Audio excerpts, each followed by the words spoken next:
آج کل بڑے بڑے سیلون بیوٹی پارلر میں مینیجر مرد حضرات ہوتے ہیں،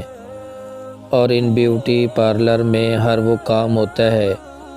جو عام بیوٹی پارلر میں ہوتا ہے، مثلاً عورتوں کا بال کٹوانا، بھویں بنوانا اور ہر طرح کی زیب و زینت کرنا وغیرہ۔ تو پوچھنا یہ تھا، کیا ان مینیجرز کی تنخواہ حلال ہے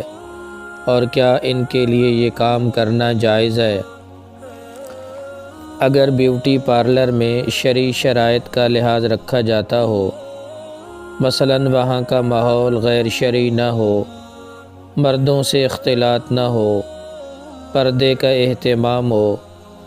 پارلر صرف عورتوں کی زیب و زینت کے لیے مختص ہو،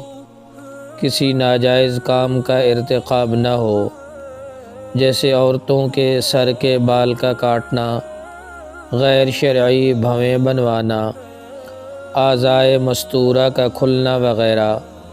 تو ان شرائط کے ساتھ بیوٹی پارلر کی اجازت ہوگی اور اس کی کمائی حلال ہوگی۔ اور اگر بیوٹی پارلر میں غیر شرعی امور کا ارتکاب ہو تو اس کے بدلہ میں کمائی جانے والی رقم ناجائز ہوگی۔ بصورت مسئولہ، جس بیوٹی پارلر میں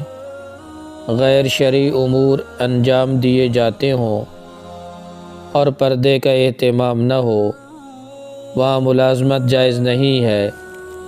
اور ناجائز امور کے عوض اجرت بھی جائز نہیں ہوگی۔